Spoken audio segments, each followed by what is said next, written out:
Hello YouTube. I'm Anthony from Team Sack Status. I'm doing a profile on my deck I played at the U.S. National Championship for Pokemon. I got 65th place, so I bubbled pretty bad. 65th, top 64. So someone got DQ'd and I moved up to 64th, but it happened after the first round of cuts, so I didn't get to play. So I'm just going to do a profile on my Virizion Genesect deck. So first I played 4 Virizion. You want to start with it. It's the thing that lets the deck run.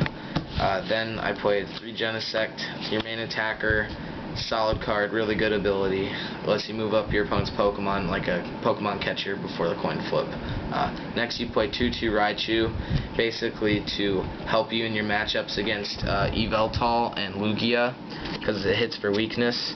And then last I played 1 Jirachi, because the ability to add supporters to your hand off of a ball effect like Level Ball or Ultra Ball is really good. So that's all for the Pokemon. For supporters, I played 4 Professor Juniper. Make sure you write Professor Juniper, not Cedric Juniper, or just Juniper, because they will make you take it out for energy. Next, I played 4 N, standard. 3 Skyla. I wish I would have played 4 at some points, but it was alright at 3. I played 2 Chorus. This was bad at the beginning of most of my games, so sometimes I kind of had a dead draw at the beginning. And then last I played 2 Shadow Triad. The 2 Shadow Triad was really good. Like, 1 isn't enough, but 3's too many, so I think 2's a good number. So that's all I played for supporters. Next I played 3 Sky Arrow Bridge. Most people play 2. I like 3. Stadium Wars are like really prevalent in the current meta, so I think 3 was really good. Sometimes I even whiffed it and it was really annoying, so 3 Sky Arrow Bridge is I think good. That was all for the stadiums. Next on the items, I play 3 Ultra Ball, help you get your Virizion basically, because if you don't start with it, you gotta get it out immediately. Next I played 3 Muscle Band. Lets you hit your numbers with this deck. 70 with Virizion because of the Muscle Band, and 100 with Megalo Cannon's the 170, or the 50 with Virizion and then put it on Genesect for the 120. That's also really good.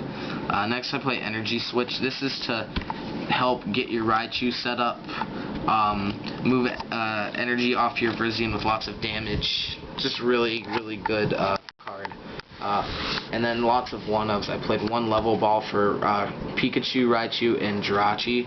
This was very good skyling for any of those cards.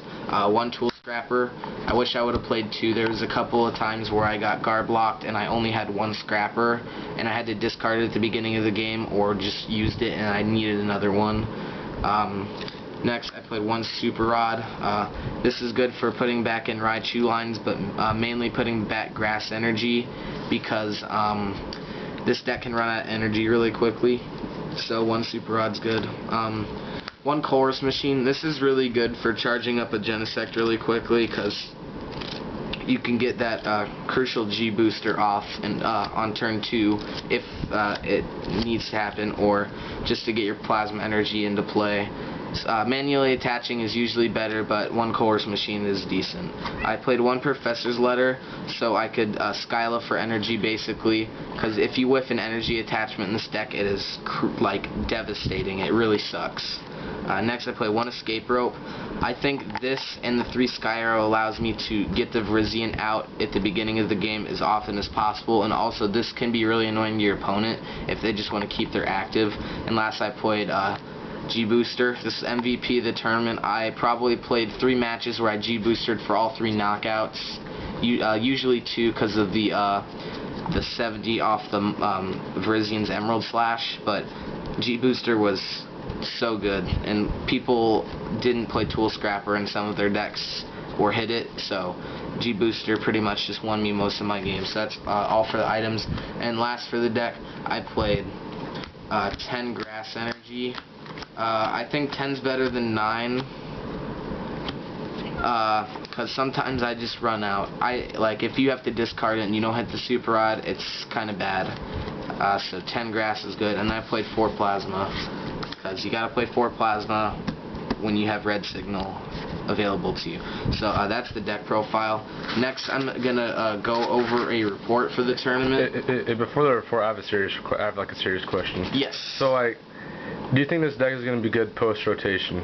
Like without Skyro Bridge, because Skyro Bridge is probably gonna get rotated. I honestly don't think it's good now because I didn't think people were gonna play Pyroar as much, but Pyroar was really prevalent. I'd actually played 0 Pyroar. I got really lucky. So that's probably why you got 64. Yeah. So I don't think this will be that great after rotation, but if people are hopping on the Seismitoad EX train, which basically locks you out of trainers with its attack, but has weakness to grass, so this deck might still see play. It depends. We'll have to see what happens during fall regionals. So next, I'm going to pull up the picture that I took of my pairings and stuff, so I can do a report.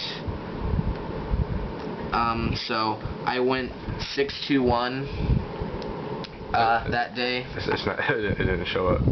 Yeah, whatever. Can see it, but I had 19 points, so that was like the least amount of points you could have to possibly get in. So round 1, I played an Aggron deck for milling. He just didn't get the setup, so I just kind of swept through him. Round 2, I played Exceligor, Flygon, Dusknoir. That game was really rough. He started Mewtwo, so I thought he was playing big basic, so I benched like 5 Pokemon so I didn't have to discard a bunch, and then he just destroyed me game 1, and then game 2 and game 3 were kind of back and forth, but I ended up winning.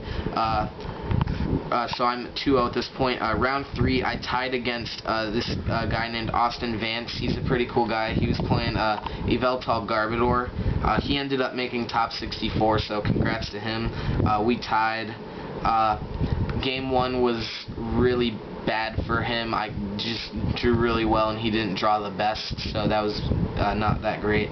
Game 2, he drew a little bit better, and I didn't draw that great, so he kind of swept through me. And then game 3, we were at like 46 minutes, and we just couldn't get through the game, so that was a tie.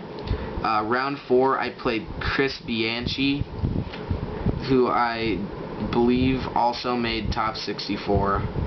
And I lost to him. I think he was playing Fairy Box.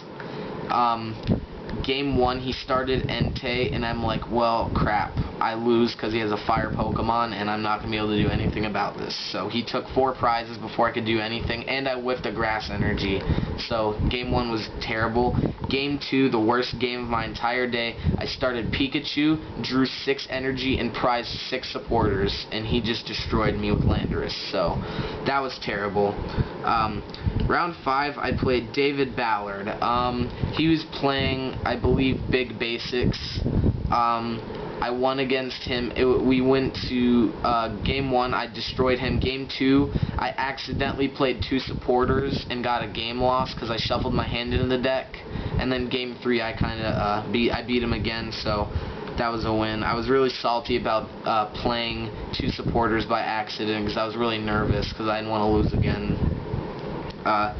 So on to round 6, I played David Cook. He's playing Raybor. So I sat down, he started Tepig, and I'm like, well, crap. I kind of lose to Raybor. So I thought I was completely out of the tournament. So I lost to him. So at that point, I was 3-2-1. And I'm like, well, I guess I'll just play it out. Maybe I can get some packs if I get top 128. And then my friend Ben, who got 66th place, asked the judge, can you go 6-2-1 and still get into cut? And he said yes. So I was like, well, I better play it out.